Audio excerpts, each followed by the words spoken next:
Torej, lep pozdrav. Spoštovani, na današnji novinarski želim predstaviti zahtevo za sklic izredne seje Državnega zbora na temo zaskrbljujočega stanja v domovih za starejše. Namreč vse informacije s terena, tako od vodstev zavoda, od svojcev in tudi od stanovalcev, prihajajo informacije, ki kričijo po tem, da je treba v državi se te teme lotiti z vso resnostjo in takoj. V naši poslanski skupini smo namreč že pred pol leta vložili zahtevo o reševanju tega problema, vendar obe seji, ki sta bili sklicani na to temo, nista bili uspešni, torej so bili naši predlogi zavrnjeni in zdaj ugotavljamo, da se pač vlada, koalicija tega problema do zdaj ni rešila tako, kot bi se morala. Torej vlada v 2 letih za to, za naše najstarejše, za naše najšibkejše ni naredila še ničesar. Namreč zgodbe, ki jih slišimo tudi po medijih, kakšne težave se pojavljajo v domovih, kakšne težave imajo svojci in kakšne težave imajo vodstva domov za starejše občane, so vnebopijoče. Od tega, da ni prostih mest, od tega, da ni finančnih sredstev, od tega, da so problemi s kadri. Vemo, kaj je osnovno poslanstvo domov za starejše in mi smo v naši zahtevi nekako vse te težave sklenili v 5 področij. In sicer so to dolge čakalne vrste za pridobitev mesta v domovih za starejše. Na včerajšnji dan je aktualnih prošenj 17.399. Torej, ostali še več, ki so sicer je čez 30.000, ampak 17.400 prošenj pomeni, da toliko ljudi čaka na to mesto.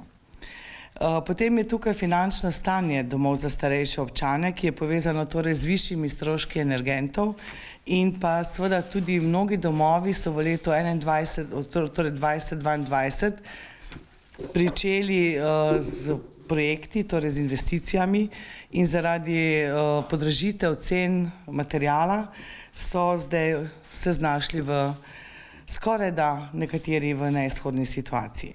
Namreč, če vemo, da je skoraj polovica domov za starejše v lanskem letu poslala na ministrstvo vlogo z novim izračunom cen, zato ker so se pač znašli v neizhodni finančni situaciji.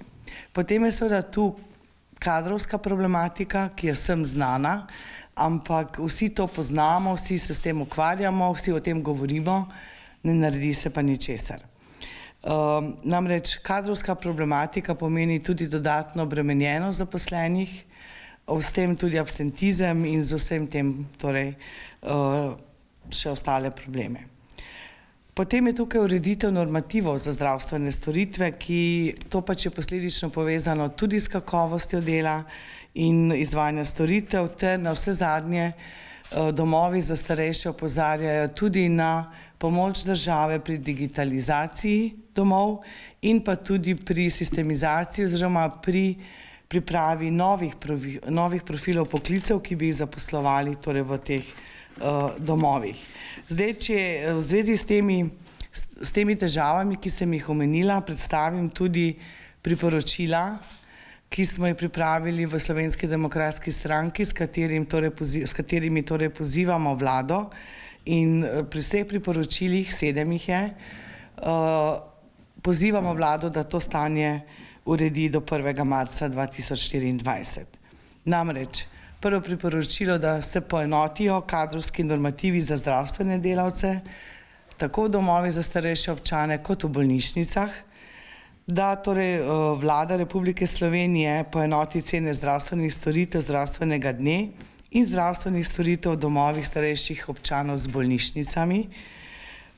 Naslednje priporočilo je, da sprejme ukrepe za izboljšanje kadrovske problematike v domovih za starejših občanov, da se uredi finančno stanje domov za starejše, predvsem zaradi višanja stroškov investicije. Tukaj naj posebej opozorim, da gre predvsem za investicije v stavbe, ki pomeni posledično tudi kakovostnejše bivanje, in da to ne more iti na pleča oskrbnin, torej samih stanovalcev. Da se potem uredi tudi dodatna finančna sredstva za namen digitalizacije domov in da se spremeni oziroma dopolni kadrovske normative in sicer tako, da se bodo omogočili da bo omogočeno zaposlovanje dodatnih kadrov, ki so nujno potrebni za nemoteno delovanje, ključno torej z novimi profili, kot je računalničar, projektni sodelavec, namreč če so domovi v določenih projektih, to delo opravljajo že delavci v domu in seveda to gre ali na račun ostalega dela ali so tudi tukaj preobremenjeni, ne morejo jih pa zato dodatno nagraditi. Potem tudi pozivamo vlado, da tistim domovom starejših občanov, ki zaradi razlogov, na katere niso imeli vpliva, torej dvig cen energentov, storitev, materiala in ustvarjajo negativni poslovni rezultat, zagotovi finančna sredstva ter s tem prepreči večji dvig oskrbnin v domovih. In da sklenem, torej zelo na kratko, vlado pozivamo, da se tega problema reši takoj, da sprejme naša priporočila kot celoto in tudi kot del sistemskih rešitev, sploh zdaj, ko je tudi Ministrstvo za solidarno prihodnost dalo v javno obravnavo predlog interventnih ukrepov, ampak po dosedanjih informacijah s terena očitno ne bo šlo za neke bistvene spremembe, še manj pa učinkovite in nujno potrebne konkretne ukrepe za izboljšanje stanja v domovih za starejše. Pozdravljeni, Aren Sajevic na 24 TV. Čemu bi pa pripisali, kaj botruje k temu trenutnemu stanju in seveda zdaj bo tudi rečeno, rešitev lahko vseeno, kako bi to? Ja, jaz mislim, da če se ti v letu pa pol ali pa skoraj 2 letih, pa tudi če vam povem, da je predsednik vlade na moje vprašanje o demografiji, kako se bo torej vlada lotila tega problema, ki zajema še širšo sliko, odgovarjal pol leta na poseben poziv, potem lahko samo rečem, da mi očitno ta tema pač ni blizu, da se to očitno pač temu se izogibajo, kajti to prinaša kar verjetno dodatna in zadostna, torej kar zadostna finančna sredstva in da se ti problemi, ki prihajajo z terena, te zgodbe ljudi, tako starejših, ki čakajo doma na to, da bodo prišli v neko varstvo, ker se bodo počutili varno, ker bo za njih poskrbljeno in tudi svojcev, ki kličejo, ki kričijo potem, da naj jim nekdo pomaga, da naj se to reši, očitno ne slišijo. So pretihi in se dogajajo nekje zadaj za vsemi velikimi zgodbami te vlade, o katerih lahko sploh slišimo v zadnjem času. Ampak glede na to, da se očitno nekako koalicija skoraj da izogiba te tematiki, a obstaja neko upanje, da bojo vaši pozivi slišani?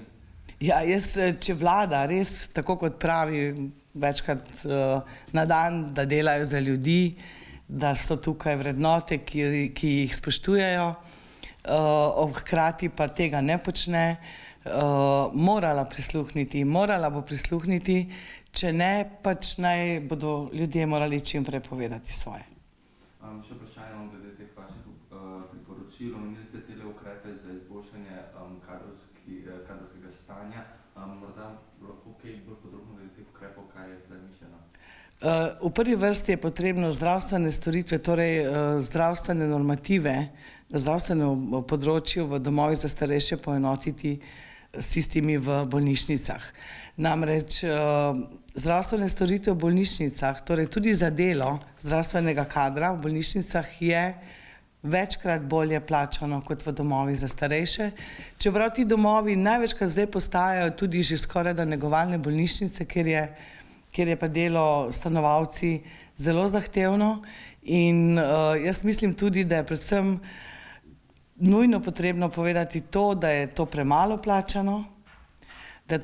plačano, mi smo ves čas lahko samo hvaležni tem ljudem da pomagajo našim starejšim, hkrati pač to ni dovolj. Namreč informacije so, da mnogi delavci v domovih za starejše ne morejo biti več prosti niti en vikend na mesec, da ponekod delajo 12 ur, delajo takšne turnuse in dodatno niso plačani, ure gredo v pač kot višek ur ali pa jih lahko koristijo, ampak časa za izkoristek teh nadur ni, zato ker kadra ni in to je velik problem.